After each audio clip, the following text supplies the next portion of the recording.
sí señor. Alguien pierde, alguien gana, Ave María. Oye, Caco, decisiones, todo cuesta. Salgan y hagan sus apuestas, ciudadanía. Bienvenidos a Decisión Buenos Aires. Como les digo, cada miércoles tenemos entrevistas a los principales actores políticos bonaerenses. En esta oportunidad van a estar acompañándonos Daniel Arroyo, referente en políticas sociales del Frente Renovador, exministro de Desarrollo Social de la provincia de Buenos Aires. También va a estar el intendente de Merlo, Gustavo Menéndez, uno de los máximos referentes del peronismo provincial, que está enarmado junto a otros jefes comunales del nuevo peronismo, el que se viene para el 2017, que va a intentar aunarse, ¿no? Evitar las internas entre Randazzo, Cristina, Scioli y conseguir una lista de unidad probablemente, pero vamos a hablarlo con él todo eso.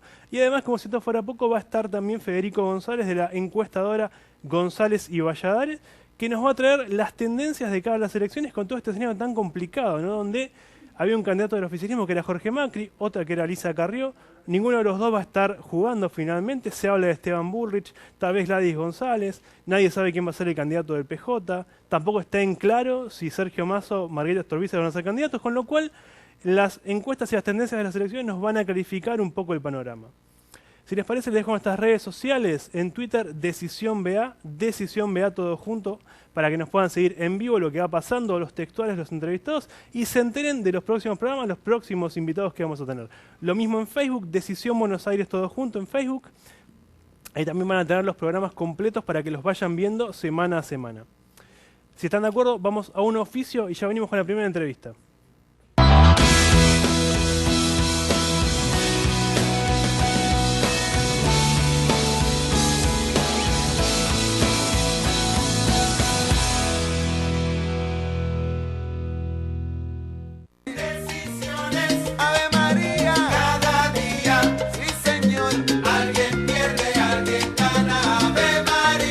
Oye, Caco, decisiones, todo cuesta. Salgan y hagan sus apuestas, ciudadanía. Seguimos en Decisión Buenos Aires, tal como lo adelantábamos, tenemos a Daniel Arroyo aquí en piso, referente de políticas sociales del Frente Renovador. ¿Cómo estás, Daniel? Muy bien, un gran gusto, ¿eh? Bueno, gracias por venir primero. Bueno, empezar preguntándote, ¿no? Sergio Massa, Margarita Stolbizer lanzaron un programa, Bajemos los Precios, buscan que la gente pueda acceder a bienes básicos a menor precio, ¿no? ¿Cómo lo ven esta propuesta y creen que van a poder aplicarla finalmente? Sí, el problema más grave que tenemos hoy en la Argentina es que siguen subiendo los alimentos mes tras mes. En el mes de marzo fue 3% la suba de alimentos, en abril va a ser muy alta. Nosotros tomamos los 11 productos de la canasta básica, que son leche, yerba, harina, fideos, huevos, carne, y planteamos tres cosas. Uno es bajarle el IVA, quitar el IVA a todos los productos de primera necesidad. En segundo lugar, ir por el tema de ley de góndolas. Ley de góndolas significa que hoy una empresa que tiene distintas marcas puede ocupar toda la góndola, en vez de eso que no puede ocupar más del 40% una empresa para que entren otros productos y así bajar los precios y después hacer un sistema de monitoreo y de seguimiento y multar a los que no cumplen. Lo que estimamos que si esto sucede y se pone en marcha esta ley que nosotros estamos planteando, van a bajar un 20% los precios de la canasta básica. Ahora, desde el gobierno, o allegados al gobierno, plantean que es un poco inaplicable por el costo que tendría para el Estado. No, el costo general de este año serían cerca de 11.000 millones de pesos. 7.000 es lo que estaba ya presupuestado con la devolución del 5% de la tarjeta de débito. Hasta acá, hasta hace muy poco tiempo, cuando uno compraba una tarjeta de débito se le devolvía el 5% de IVA. Eso lo quitó el gobierno, pero lo dejó en el presupuesto con 7.000 millones. Con lo cual prácticamente no es un problema fiscal, es un problema de decisión política. La Argentina tiene muchos problemas sociales graves, la provincia de Buenos Aires y el conurbano bonaerense tienen muchos problemas graves. El primero y determinante es que todo sale muy caro y entonces bajar los precios es clave. Ahora, si esto va al Congreso, la oposición puede llegar a reunir los votos como para que esto pase. ¿Crees que puede pasar? Y si pasa, ¿el gobierno lo apoya o lo veta? Debería apoyarlo, claramente. Son dos leyes distintas. Una es la del tema de IVA y el otro es esto de ley de góndola. Con el tema de ley de góndola nosotros vamos a plantear hacer firmas, armar un esquema de iniciativa popular para que mucha gente que le parezca bien pueda firmar, podamos generar condiciones sociales para que se dé. Yo entiendo que el gobierno debería hacerlo. O sea, efectivamente, la situación social, hoy una familia en la provincia de Buenos Aires, todo le sale más caro. le entra menos plata porque hay menos changas, hacía changas 5 veces por semana, ahora hace 3, y entonces se endeuda con el prestamista del barrio, en la esquina, con el que vende droga. En ese circuito, bajar los precios de los alimentos es la base y entiendo que el gobierno lo va a tener que ver como algo positivo. ¿Cómo ves las políticas sociales que viene aplicando Cambiemos? Sos un especialista en políticas sociales, fuiste viceministro de la Nación, ministro en la provincia de Buenos Aires. ¿Cómo ves hacia dónde tiende la política social de Cambiemos? Durante el gobierno de Cambiemos, claramente aumentó la pobreza, aumentó la desocupación y aumentó la deuda. O sea, hay más pobreza, hay más problemas de trabajo y la deuda que está tomando el gobierno la van a tener que pagar nuestros hijos y nuestros nietos. Hizo algunas políticas sociales, extendió la asignación universal por hijo a los monotributistas, armó un esquema que básicamente consiste en la emergencia social, en un salario complementario, y ahora plantea el esquema del empalme entre planes sociales y trabajo. La política social que ha hecho ha ayudado a alguna gente, pero la pérdida económica ha sido grande. O sea, ha habido un parate de la actividad económica muy grande y una compensación pequeña. ¿Cuánta pobreza va a tener la Argentina en los próximos años? No va a tener que ver con lo que haga el Ministerio de Desarrollo Social, sino con lo que haga el Ministerio de Trabajo y la Secretaría de Comercio. Con cuánto se cuide, por ejemplo, el trabajo, la industria textil, la metalmecánica, el mercado interno, y cuánto se controle o no la cadena de precios. Ahí está el punto clave. Yo creo que efectivamente el gobierno ha extendido planes sociales, pero el resultado social es muy negativo porque la economía está parada de verdad. O sea, la política económica, tomar deuda, no reactivar el mercado, ¿crees que termina siendo insensible para las clases más bajas? ¿Es un gobierno que no piensa en las clases más bajas? Yo creo que es un gobierno que no tiene contacto, no tiene vínculo con los sectores más pobres. El que inventó precios transparentes, esta idea de cargarle a las cuotas y que iba a bajar el precio al contado, objetivamente es alguien que nunca tomó agua de la canilla, o nunca cruzó la calle, o nunca tomó un colectivo. Cualquiera que haya vivido en Argentina en los últimos 40 años sabe que la gente necesita pagar en cuotas porque no le alcanza la plata, sí, claro, y que los precios no bajan con ese esquema. De modo tal que me da la impresión de que tiene poco contacto. Yo veo al gobierno como un gobierno de clase, donde todos miran de la misma manera, miran cuadros, Excel, gráficos, tienen poco contacto con la realidad de la vida cotidiana. No lo veo malintencionado al gobierno, creo que está formado por gente bien intencionada, pero con poco contacto. Es decir, cuando uno arma un equipo de fútbol tiene que tener un habilidoso, uno que marque, uno que raspe, no pueden todos ser de la misma característica. Acá es esto, todos están mirando lo mismo, no ven la pobreza, no tienen contacto con la pobreza, no tienen contacto con la economía informal, con el mundo de la gente que hace changas, que en el conurbano es un tercio. Eso les hace perder noción de realidad, a mi modo de ver. No es un problema de sensibilidad, es un problema de contacto con la vida cotidiana. Y en el corto plazo, ¿ves algún atisbo de que vaya a mejorar lo económico y por consiguiente lo social, aunque sea por las elecciones, ¿no? Porque el gobierno necesita una victoria y quizás tome algunas medidas como para que la situación mejore? Sí, yo creo que efectivamente la construcción va a levantar este año por la obra pública, no en la dimensión que lo está planteando el gobierno, pero efectivamente va a haber, y de hecho hay un poco más de obra pública. Pero me parece que corremos un riesgo que ya vivimos en la década del 90, y es que crezca la economía y que crezca la pobreza. Si la economía crece este año en base al sector financiero, a soja y a minería, va a tener buenos datos económicos, macroeconómicos del gobierno para mostrar, pero va a haber más pobreza si no se mueve la construcción, el textil, el comercio, el metal mecánico. Está desenganchado el crecimiento económico del trabajo en la Argentina. Me parece que ahí el gobierno, si no mira el mercado interno, si no pone el acento en el cuidado del mercado interno, va a ser difícil que la situación se revierta. Ahora, el gobierno no pone el acento en esto.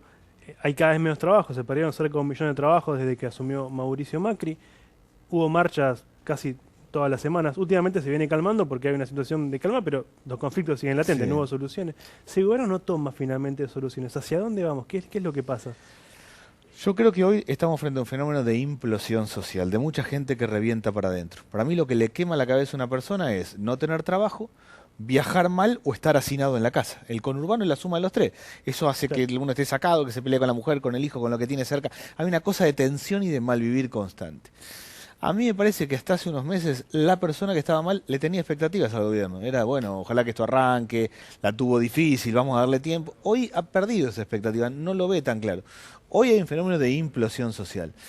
El gobierno no debería tentarse con parar la actividad económica, no debería tentarse con flexibilizar la cuestión laboral y sí con expansión económica. La Argentina no aguanta un ajuste más. Hay que ampliar la torta. Acá tenemos problemas serios, tenemos 30% de pobreza, 35% de trabajo informal, 19% de desocupación en los jóvenes. No es achicando la economía que eso se va a resolver, sino ampliando y moviendo las cadenas productivas. Debería cambiar la orientación. Tiene una orientación equivocada. Si pobreza cero queda para acá, el gobierno encaró por el otro lado. Objetivamente, con lo que está haciendo, no va a cambiar la realidad social. Daniel, te saco un poco de la gestión de Cambiemos y quiero hablar un poco de las elecciones. ¿Cómo ves el panorama para este año? Especialmente para el Frente Renovador, del que sos parte, ¿no? Esto que se viene de las legislativas, que para algunos ganarlas es un problema, porque viste que se pinchan después de la legislativa. ¿Cómo ves el panorama? Yo primero creo que no hay tal polarización, lo creo de verdad. Para mí la polarización es el reflejo de la falta de resultados. Cuando alguien no tiene resultados, busca decir la culpa la tiene el otro. Es como una actitud adolescente. El adolescente lo que dice es, la culpa la tiene mi mamá, mi papá, o el profesor me hizo esto. Recién cuando es adulto se hace cargo y dice, no, la verdad que yo tengo que ponerme las pilas. Me parece que es eso. Yo creo que no hay polarización. A mí me parece que el grueso de la población está en una situación donde no ve bien esto, no ve que la cosa vaya mejorando, pero no quiere volver para atrás. En ese esquema hay distintas cuestiones. Nosotros, con Sergio Massa, con el Frente Renovador, somos una oposición responsable, una oposición clara. Creemos que va mal orientado, que va mal el gobierno, pero no queremos tirar piedras, queremos hacer propuestas, y ahí va el tema de bajemos los precios y varias de las propuestas que venimos planteando. Esa es esa línea. Mi impresión es que en la Argentina el voto es racional y comparativo. Que alguien dice, estoy mejor o estoy peor, ¿cómo estoy? ¿Y qué hay? ¿Qué oferta electoral hay? En ese contexto, la verdad que nos veo muy bien. Yo creo que nosotros tenemos una gran oportunidad y que la polarización está más en lo discursivo que en la vida diaria. En la vida diaria, el problema es cómo hace alguien para cargar la SUBE porque no le alcanza la plata, sigue bajando el consumo de leche, baja la cantidad de gente que viaja en colectivo. Para mí el dato es muy determinante. En los horarios donde la gente del conurbano va a la ciudad de Buenos Aires, se viaja menos en colectivo porque no hay plata, porque no hay trabajo, porque la persona sabe que va a gastar plata y no va a conseguir trabajo. Esa es la realidad cotidiana, no la polarización, sino problemas serios para vivir. Pero si desde los medios y desde incluso el gobierno, porque le conviene, y el kirchnerismo, se instala la idea de polarización, ¿cómo se hace para combatirla? Porque a fin de cuentas, cuando la persona común vota, termina viendo eso y pensando, bueno, voto al mal menor. Suele pasar. ¿Vos creés cómo haces para combatirlo, para instalar que no existe? Es que a mí me parece que lo que existe es la vida cotidiana. Todas las encuestas, más allá que estén arriba o abajo, marcan que el 50% de la gente no tiene claro a quién va a votar y que una parte muy importante no sabe que se va a votar. Yo creo que no está instalado el tema electoral. A los que nos interesa claramente la política, estamos siempre pensando en esto, Claro. pero la verdad que no está instalado en la vida cotidiana y ciertamente, a mi modo de ver, la política tenemos el desafío de mostrar lo invisible. Yo esto lo veo así. Irigoyen le dio vida a lo que nadie veía, que es la clase media, lo que hoy llamamos clase media. Era la chusma, lo que no veía nadie, construyó un espacio. Perón le dio vida a lo que hoy llamamos los trabajadores, que nadie veía. Hoy, el trabajo informal, los que hacen changa, los que tienen organización, los que están afuera de todo, son la Argentina invisible. Quien represente a eso va a encarar una tercera etapa buena de la Argentina. Yo aspiro a que seamos nosotros, Frente Renovador, y eso no tiene que ver con la polarización, sino con darle vida, derechos y condiciones a los que la están mirando de afuera mal, mal de verdad. ¿Y en ese camino le suma la posible alianza con Néstor Kirchner, con Libres del Sur? Sí, nosotros hemos hecho un acuerdo parlamentario muy fuerte con Margarita, todo el año pasado, ahora presentando estas leyes. A fin de mes van a darse los congresos partidarios del GEN y de nuestro Frente Renovador, y ahí se definirá. Suma mucho, suma primero porque acá lo que hay que construir es una alternativa social que plantee la problemática social y republicana. Y eso de republicano tiene que ver con el respeto a las instituciones, con la no corrupción, con mejorar la calidad de vida institucional, del cual Margarita, el GEM, vienen trabajando hace mucho. Yo creo que se está conformando con el Frente Renovador un esquema bien interesante en la Argentina. En la Argentina me parece a mí que en política gana quien tiene razón. Quien tiene razón no es quien más inteligente, sino quien da con los problemas de la vida cotidiana. Y a mí me parece que nosotros estamos sintonizando con la diaria difícil que tiene mucha gente. Ahora pongámosle que el Frente Renovador finalmente gane estas elecciones legislativas. En 2019 la idea es que Massa lidera el peronismo, porque sin el peronismo a nivel nacional es muy difícil ganar una elección por un tema de construcción territorial. La idea es que si Massa logra ganar, la idea es aglutinar a varios sectores del peronismo de todo el país. La primera hay que ver cómo se reconstruye el peronismo, sin dudas. En realidad, yo creo que el peronismo representa, si uno te hubiera decir qué es el peronismo, tiene que ver con la justicia social, con la mirada de los más pobres. Yo soy peronista porque nací en Calle de Tierra, en términos generales, y mucha gente es eso y es un sentimiento. ¿Cómo eso se construye, se organiza? Me parece difícil pensarlo. Yo creo que hoy estamos en un modelo a la española, que se va fragmentando en varias partes, en 3 o 4 partidos, y que eso va a ser la legislativa. Al 2019, cómo se arma, va a tener que ver no solo con el 2017, sino con cómo esté la situación social. Yo creo mucho que lo social determina lo político, que el contexto social conforma alternativas, alianzas políticas, y va a depender mucho de eso. Si el gobierno insiste con un camino donde va empeorando la situación social, sin duda se le va a construir una alternativa política enfrente fuerte. En ese contexto, ¿te parece que este año el que tiene que encabezar la boleta en Provincia de Buenos Aires es Sergio Massa? Eso se va a definir. Las listas cierran el 24 de junio y claramente ahí se va a definir. Lo que yo aprendí es que esto se define media hora antes del cierre, con lo cual se verá claramente. Sergio Massa es el líder de todo nuestro espacio, es el fundador y el que marca los ejes.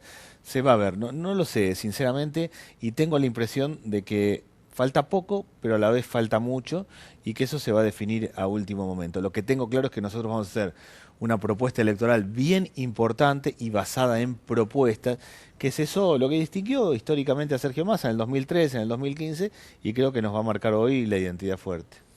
Y Daniel, ¿a vos te gustaría estar en la lista? Se habla de una posible candidatura a diputado tuya. Yo fui candidato a vicegobernador, efectivamente quiero participar del proceso electoral, creo que puedo aportarle mucho en términos de la mirada social, de poder plantear estos temas que estoy planteando, quiero participar activamente. De vuelta esto se define bien cerca del cierre de las listas. Lo que creo es que el problema social es grave y que puedo ser una voz que colabore, no solo cuestionando lo que se hace, sino planteando propuestas. El plan Empalme, para dar una idea hoy que se está planteando. Nosotros planteamos un plan que se llama Empalme, justamente hace bastante tiempo, que era empalmar planes sociales con trabajo y que convivan a ambos sistemas. Es una buena iniciativa, creo que es una buena iniciativa. Ahora hay que ver que no sea flexibilidad laboral, o sea que una empresa no de alta por baja, no saque a alguien que tiene muchos años trabajando y ponga a alguien que tiene subsidio. Hay que ver quién va a generar trabajo, porque hoy no hay movimiento del trabajo, y hay que ver que gran parte de la gente no es que va a tener un empleo, sino que trabaja por su propia cuenta. Es un gasista, un plomero, es una señora que cose ropa en su casa. ¿Cómo armar un sistema de crédito? Nosotros como Frente Renovador, y yo en particular, lo que quiero plantear es esto, es decir, plantear los esquemas y las propuestas para la vida cotidiana. Daniel, la última, te quiero tocar un tema de actualidad, saco el tema político, y te quiero preguntar cómo viste la decisión de la Corte del 2x1 en los genocidas, ¿no? En la gente que ha cometido crímenes de lesa humanidad en la dictadura. ¿Cómo tomaste esa decisión? Sé que el Frente Renovador repudió esto, pero quiero tu opinión personal. Es una decisión pésima, me parece catastrófica. Primero, porque toda persona que tiene una condena tiene que cumplir la condena. Este esquema de 2x1 ha demostrado ser muy malo para el sistema argentino. Y segundo, porque un delito de lesa humanidad es claramente el delito más aberrante y el peor delito que pueda existir. Creo que es una decisión incalificable, absurda. No entiendo cómo la Corte puede tomar esta decisión en un contexto donde claramente hay que cumplir las penas y en un contexto donde estamos hablando de delitos de lesa humanidad. Peor que un delito de lesa humanidad no existe. ¿Vos crees que tiene que ver el gobierno que tenemos con esa decisión? ¿Que esto no lo hubieran hecho con el kirchnerismo? Tiendo a creer sinceramente que la Corte tiene bastante independencia. Tiendo a creer que tiene bastante independencia y que probablemente haya tecnicismos que permitan entender que el 2x1 porque la ley estaba de antes, y entonces puede que haya tecnicismos que lo puedan explicar. Pero objetivamente, permitir la salida de la cárcel anticipada de alguien que cometió un delito de lesa humanidad es brutal. No me gusta la política del gobierno en torno a derechos humanos. Me parece que es una política que retrasa y que nos hace ir unos cuantos casilleros por atrás, pero me da la impresión en este caso, quizás me equivoque, que ha sido una decisión independiente y muy mala de la Corte. Daniel, muchas gracias. Gracias a vos. Si le parece, ya venimos con más de Decisión Buenos Aires, damos una tanda, gente. Decisiones, Ave María, cada día, sí señor, alguien pierde, alguien gana, Ave María. Oye, Caco, decisiones, todo cuesta, salgan y hagan sus apuestas, ciudadanía. Llegó a CN23, La Tarde con Vos, con Gabriela Di Chiaro. Para descontracturar el día, pero informados. Lunes a viernes desde las 17 por CN23. Tu espacio, tu voz. A partir de mayo, llega a CN23 Si Fuera Como Ayer.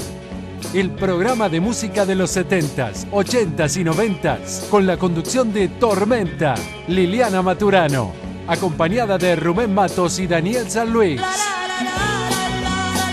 Todos los viernes a las 22 por la pantalla de CN23. Tu espacio, tu voz.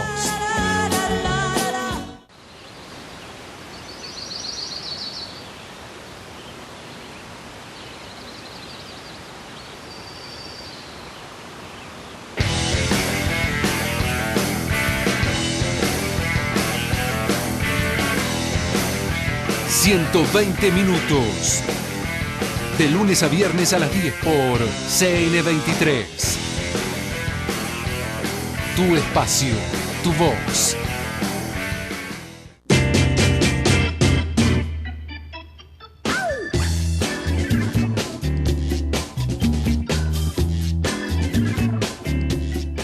Estamos de 10.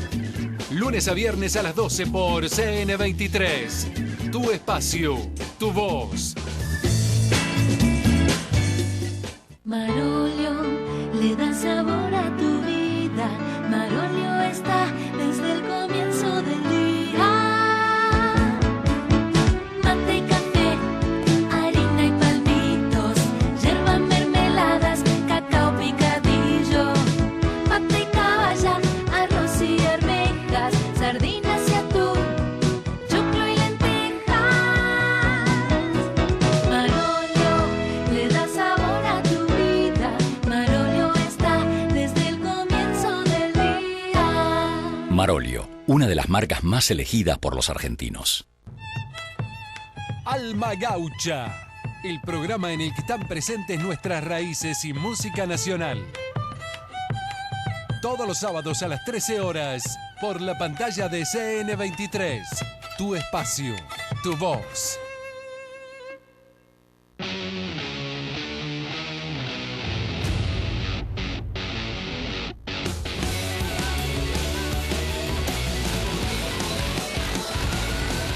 Economía 4D, lunes y jueves a las 21 por CN23.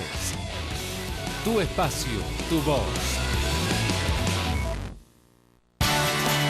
A partir de mayo llega a CN23 Fórmula Fútbol, el programa que te va a contar todo lo que tenés que saber para no quedar en posición adelantada.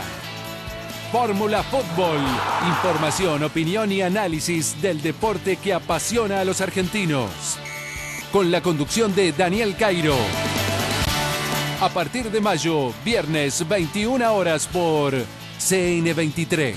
Tu espacio, tu voz.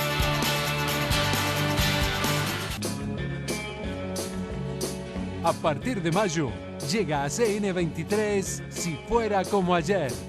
El programa de música de los 70s, 80s y 90s, con la conducción de Tormenta, Liliana Maturano, acompañada de Rubén Matos y Daniel San Luis. Todos los viernes a las 22 por la pantalla de CN23. Tu espacio, tu voz.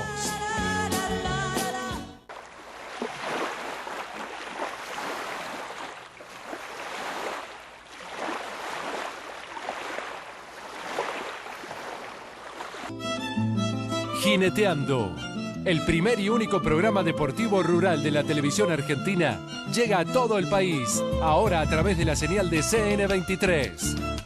Para disfrutar de las mejores montas en los principales campos de jineteada. Jineteando, sábados 14 horas por CN23. Tu espacio, tu voz.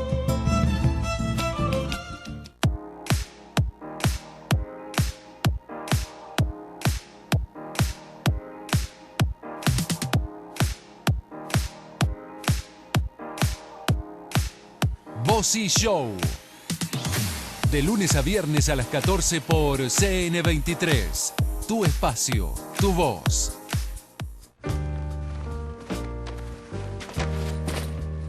Needed happiness, some miracle to keep it up. When our wings just open, sun has come.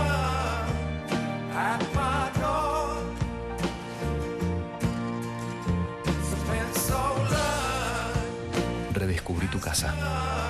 Easy.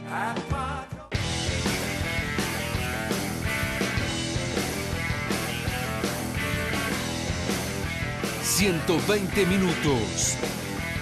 De lunes a viernes a las 10 por CN23. Tu espacio, tu voz.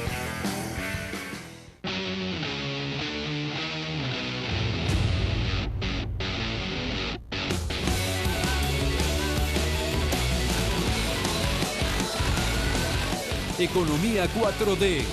Lunes y jueves a las 21 por CN23. Tu espacio, tu voz. A partir de mayo llega a CN23 Fórmula Fútbol. El programa que te va a contar todo lo que tenés que saber para no quedar en posición adelantada. Fórmula Fútbol. Información, opinión y análisis del deporte que apasiona a los argentinos. Con la conducción de Daniel Cairo. A partir de mayo, viernes 21 horas por CN23. Tu espacio, tu voz. Decisiones, Ave María, cada día, sí señor. Alguien pierde, alguien gana, Ave María. Oye, capo, decisiones, todo cuesta. Salgan y hagan sus apuestas, ciudadanía. Seguimos en Decisión Buenos Aires, tal como lo adelantábamos, tenemos al intendente de Merlo, Gustavo Menéndez. ¿Cómo estás, Gustavo? Muy bien, buenas noches. Muchísimas gracias por la invitación. No, a vos por venir. Y bueno, empezar preguntándote, ¿no? ¿Cómo está Merlo hoy después de que venciste a el que muchos consideran el paradigma de varón del conurbano, como era Raúl Otallé, con todos los vicios que eso implica? ¿Cómo está el distrito hoy después de lo que te habrás encontrado? Hoy podemos decir que somos un distrito o un municipio previsible, que hemos salido del infierno, caminando por el purgatorio, tratando de llegar al cielo. No, mirá, bien, nos encontramos con un desastre donde no funcionaba nada, donde no había información, donde habían destruido distintos tipos de archivos, expedientes, donde habían desaparecido maquinarias viales, donde no teníamos ni siquiera legajos de miles de empleados. Fue época muy difícil. Una deuda millonaria que fuimos licuando de a poquito con mucho esfuerzo. Tuvimos que tomar la decisión de recortar todo el gasto político, no el gasto público, que lo hemos aumentado, sino el gasto político, porque era increíble, parecía un sainete terrible. 450 direcciones y subdirecciones, por ejemplo. Una burocracia totalmente innecesaria. Y era una gobernación. Entonces bajamos a 60. De 97 subsecretarías bajamos a 19, de 23 secretarías que no se sabía si superponían, bajamos a 8. No hay funcionarios que tengan autos asignados en la actualidad, no pagamos teléfonos de funcionarios, sino que intentamos esa incidencia que teníamos en gastos corrientes de 86, 87 y pico %, lo hemos bajado al 37 en la actualidad. Por lo tanto, nos quedan muchas más posibilidades de que esas 650.000 personas que viven en Merlo empiecen a tener respuestas. Y así fuimos trabajando, tuvimos que transparentar lo que era oscuro, y la gente respondió. La gente respondió, hemos subido los niveles de recaudación un 54% entre enero y febrero a enero y febrero de este año. Tuvimos un pequeño ajuste. El año pasado habíamos permanecido sin tocar las tasas municipales porque, bueno, con el ajuste y con los tarifazos era imposible recargar más. Así que absorbimos durante todo el año, achicamos a cero el gasto político y eso nos permitió salir adelante. Ahora tuvimos un pequeño retoque y bueno, nos permitió tener una recaudación un 104% mayor respecto del año pasado. Al achicar ese gasto político más el incremento del ingreso por tasas generales, derechos de oficina y demás, eso nos permitió encarar plan de obras de infraestructura importante, con recursos propios, sin ir más lejos.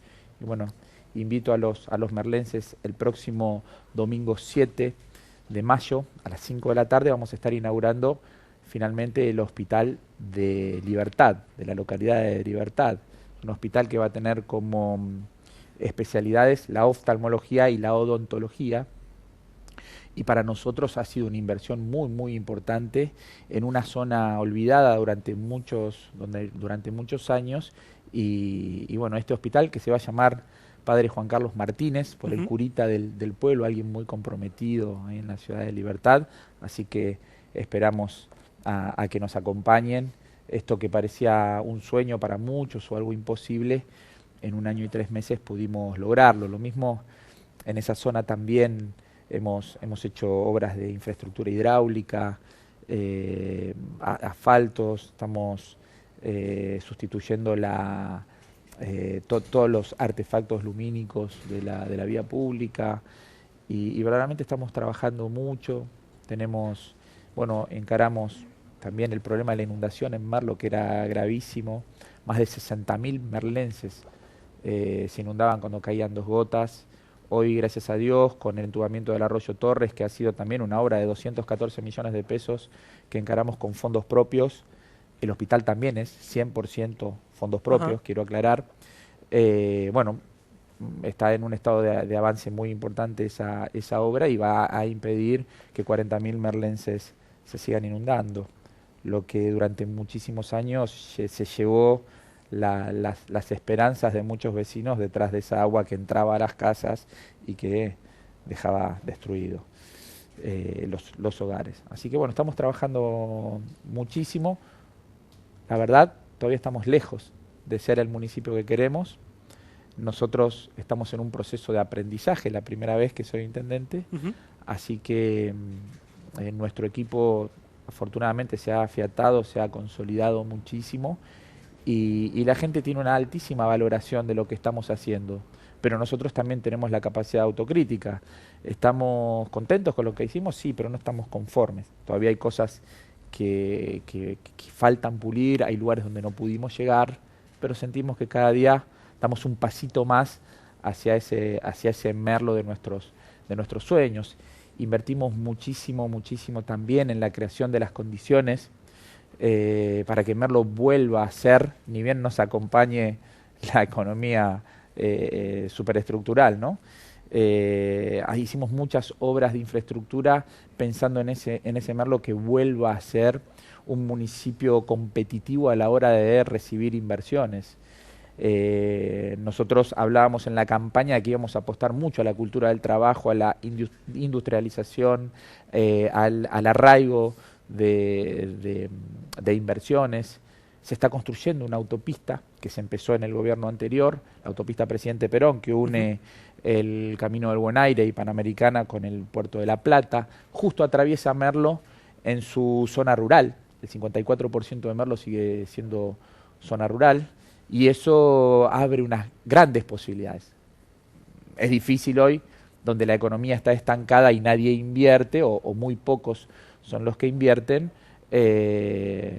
poder tener resultados. Pero bueno, estamos haciendo nuestro primer parque industrial, totalmente municipal, hemos creado la Unión Industrial, estamos generando las condiciones para que nuestros comerciantes rápidamente puedan resolver las cuestiones que tienen que ver con las habilitaciones, tratando de llevar servicio. Estamos intentando también, hoy acabo de inaugurar a la mañana el servicio de provincia ANET en una delegación, la delegación de Ferrari, la vamos a llegar a todas las delegaciones. Trabajo en conjunto con la provincia, con el grupo provincia. En conjunto con la provincia. Fue una iniciativa de nuestra Secretaría de Delegaciones que apoyé desde el primer momento, porque una delegación no solamente tiene que estar para recibir el problema de la zanja de la luz o de la calle, sino también para que sea una representación genuina del municipio en forma descentralizada, donde puedan pagar tasas, impuestos provinciales. ¿Y cómo viene el trabajo en un área crítica que es la seguridad? Y amplío, Merlo, en la gestión de Taller, era conocido por la violencia institucional que había, porque Raúl Taller simbolizaba lo más rancio de la política con acusaciones de amenazas, violencia política, y ahora esperamos lo contrario, obviamente, y que mejore la situación para los vecinos en materia de seguridad. ¿Cómo viene el trabajo en esa área? Mira, verdaderamente se sufre en el conurbano una escalada de violencia. La inseguridad es un monstruo de 1000 cabezas y responde a muchos orígenes. La disgregación de la familia, la falta de igualdad de oportunidades, la pérdida de oportunidades laborales o de puestos de trabajo, el avance del narcotráfico, la deserción escolar, ese cóctel explosivo debe ser abordado multidisciplinariamente también. Uno es las técnicas de seguridad a través de las fuerzas de seguridad como es la policía o las fuerzas nacionales. Otra es la descentralización de la justicia, que también estamos trabajando en el Departamento Judicial de Merlo. Y finalmente lo que podemos hacer los municipios, que es la contención de nuestros jóvenes y de nuestros niños, la prevención, y en eso hemos quintuplicado el presupuesto que tenía el municipio para cultura, educación y deportes. Hemos duplicado el presupuesto en desarrollo social. Hemos incorporado 2.000 millones de pesos más en el presupuesto de este año, gracias a ese ahorro que veníamos haciendo que te contaba antes. Y la situación es difícil. Hay un documento de la Conferencia Episcopal muy interesante, benditos los que trabajan por la paz, donde habla de esa violencia instalada y de cómo es una responsabilidad que no escapa a nadie. Si bien los primeros responsables somos quienes tenemos el ejercicio del gobierno, todo el mundo sabe que la seguridad, la educación y la salud pública es una tarea delegada de la nación en las provincias, claro, y que los municipios no contamos con los presupuestos para hacernos cargo de eso. Bien que nos gustaría. Nosotros, pero el vecino, cuando hay un problema, toca va la puerta del intendente. Va al intendente. ¿Y qué pasa? ¿Cuál es la decisión política que hemos tomado? Para nosotros la voz del pueblo es la voz de Dios. Entonces, si el vecino tiene incorporado, internalizado, que es el intendente el que le tiene que dar la respuesta en seguridad, y bueno, nosotros nos tenemos que hacer cargo. Sabemos y explicamos a los vecinos que es una responsabilidad provincial, pero trabajamos articuladamente. ¿Qué podemos hacer nosotros? Bueno, no tenemos a cargo la policía. No podemos poner o sacar un comisario, poner o sacar un agente policial, pero sí podemos colaborar con recursos y lo hacemos. Hemos comprado 300 cámaras que estamos instalando. Merlo tenía 172 cámaras, de las cuales funcionaban 90 cuando llegamos, o sea que hemos casi duplicado y un poquito más lo que teníamos. Estamos comprando ya hemos comprado 150 motos, hemos entregado 100 a la policía, se están capacitando porque la modalidad que más preocupa es la de motochorros, entonces nosotros hemos incorporado motos de patrulla de mucha tecnología y con posibilidades de trabajar mucho en la prevención. Hemos logrado hacer recibir 252 efectivos nuevos de la policía local. Tenemos la escuela de policía local que también ha sido construida por nosotros, un polígono y demás. Así que se trabaja mucho en ese aspecto, pero estamos muy lejos y verdaderamente estamos en un estado de alerta permanente. ¿Cómo viene el armado peronista de la mano de los intendentes? Te vemos en reuniones permanentes, recorriendo la provincia, recibiste a Scioli hace poco. ¿Cómo viene ese armado de cara a estas elecciones, ¿no? Porque en la provincia de Buenos Aires me parece que la conducción viene de la mano de los intendentes, de los que tienen el peso territorial. Todos entendemos que la unidad del campo popular, o de todos los que provenimos del campo popular, es absolutamente necesaria. Y también es inexorable. Todo lo tenemos internalizado y verdaderamente ese es el camino que estamos recorriendo. Por eso nos reunimos, por eso sabemos que lo primero que tenemos que darle trascendencia es una agenda de temas. Los temas importantes no son los temas de la política. Por ahí yo veo que mucha gente quiere charlar o preguntar acerca de candidaturas, posibles candidaturas y demás. Y hoy el tema que está instalado es que cuando una persona va al supermercado no le alcanza con lo que tiene, y muchísimo pasa en Merlo, para poder lo mínimo, que es alimentar bien a su familia. De hecho dijiste que subió un 21% la demanda de comida espontánea en Merlo. Un 19% de la demanda espontánea de comida, que para que entiendan los televidentes, ¿qué es la demanda espontánea? No es esa gente que está organizada socialmente y que están acostumbrados a gestionar ante el Estado nacional, provincial o municipal la ayuda de comida. No. La demanda espontánea es esa familia que nunca concurre al Estado más que para pagar sus impuestos y que, habida cuenta de la pérdida de trabajo y de la situación económica en general, no le alcanza o no tiene posibilidades de alimentar como corresponde a su familia. Entonces toca la puerta del primer mostrador del Estado, que es el municipio, para que lo ayudemos. El año pasado tuvimos que hacer una previsión presupuestaria de 30 millones de pesos solamente en comida. Tenemos casi 30.000 mujeres organizadas en el trueque, en Merlo, que no es un trueque como el del 2000, ¿no? Es un trueque que le ha incorporado tecnología, se hace a través de las redes.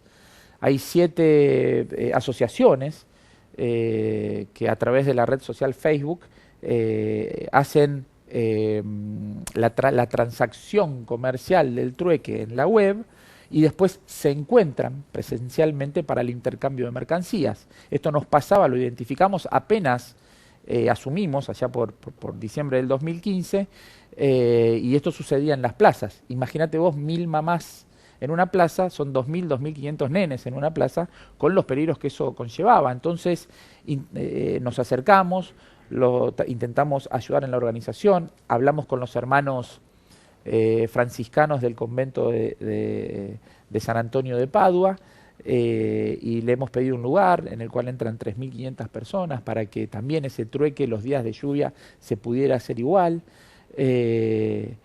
Pero es una economía de subsistencia, porque el bien que mueve la mayoría de las transacciones es la comida. Y a veces cambian una pala por 3 cartones de leche, por ejemplo, ¿no?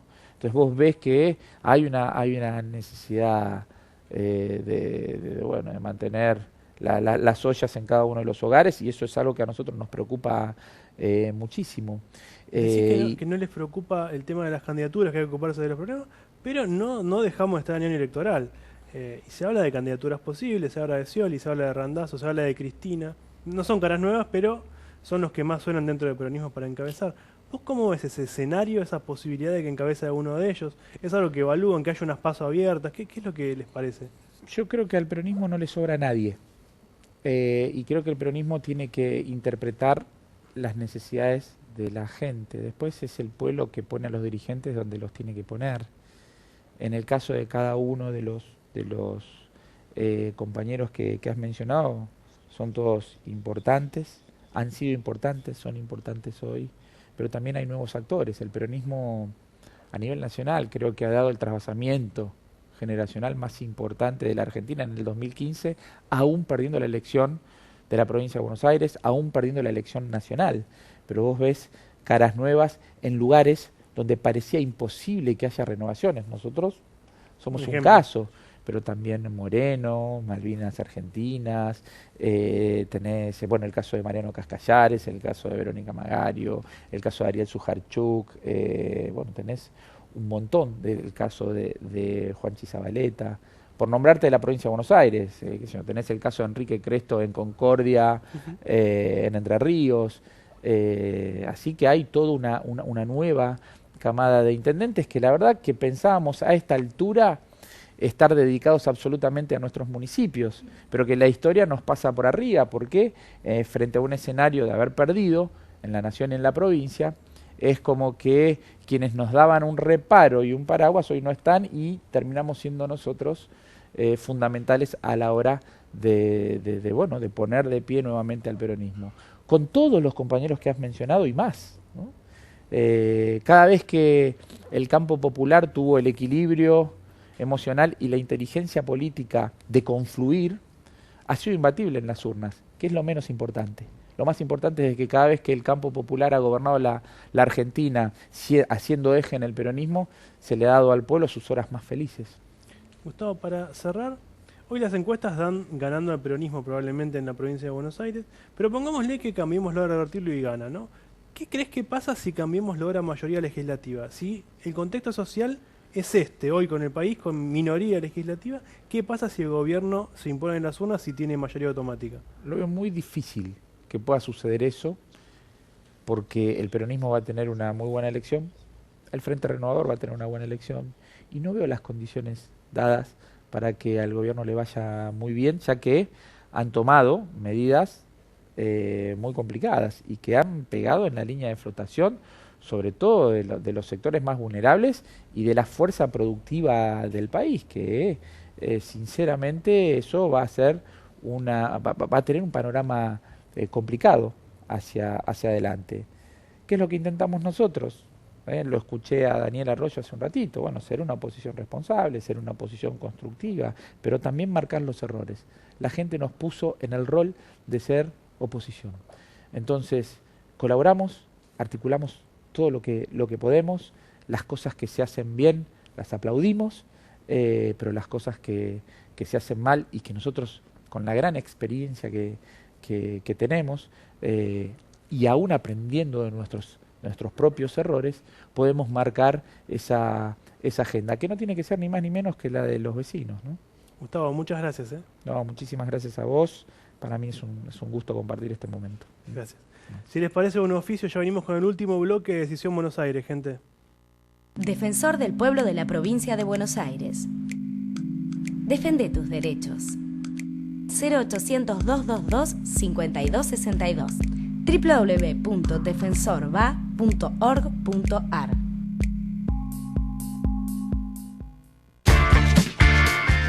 Este año vas a poder disfrutar del stand de San Martín en la Feria Internacional del Libro.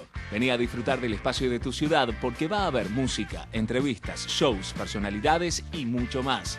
Retira tus entradas gratis en el Centro de Atención al Vecino. Municipalidad de San Martín. Decisiones, Ave María, cada día, sí señor, alguien pierde, alguien gana, Ave María, oye capo, decisiones, todo cuesta, salgan y hagan sus apuestas, ciudadanía. Muy bien, último bloque de Decisión Buenos Aires, tal como lo adelantábamos, estamos con Federico González de la consultora González Valladares. ¿Cómo estás, Federico? Muy bien, gracias por la invitación. No, gracias a vos por venir.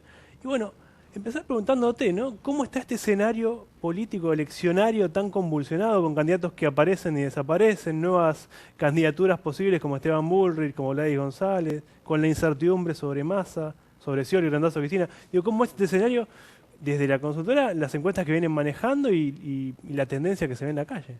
Bien, yo creo que una primera caracterización es que está indefinido y bueno, de a poco los tiempos corren y algunas variables empiezan a despejar. Por ahí no tantas como la ansiedad del día a día harían que uno esperara, pero en este momento creo que desde hace un tiempo en la política, por alguna extraña razón que habría que explicar, prevalece el que yo no voy a hacer nada hasta ver qué es lo que hace el otro. Eso es una manera de hacer política. En otros tiempos alguien hacía más allá de lo que haga el otro. Claro. Voy a estar y listo. Entonces ahora hay un poco de mucha especulación estratégica, de si se presenta entonces yo me presento y si no, bueno, tiempos modernos. Es así, eso hace a la indefinición. Muchos house of cards en los políticos, mucha especulación a la hora de definirse. Pero entre los definidos, bueno, hasta hace poco medíamos a Carrió todos, ¿no? Decíamos Carrió, Jorge Macri. Ahora tenemos un Esteban Bullrich, una Gladys González que capaz la gente no conoce. ¿No? ¿La gente vota a candidatos desconocidos, vota a partido o busca caras conocidas? Mira, yo creo que vota a muchas cosas y a veces varias simultáneamente. Entonces me parece decir, no vota candidatos, bueno, depende de quién sea el desconocido, porque los desconocidos hay algunos que son absolutamente desconocidos, otros dentro de los desconocidos son conocidos. Claro. Entonces eso depende. Pero mira, concretamente en el caso de Cambiemos, yo creo que Lita Carrió, está claro, coincidíamos muchos encuestadores, que era la que mejor intención de voto tenía. Si la comparábamos con Jorge Macri, era muy alta la diferencia.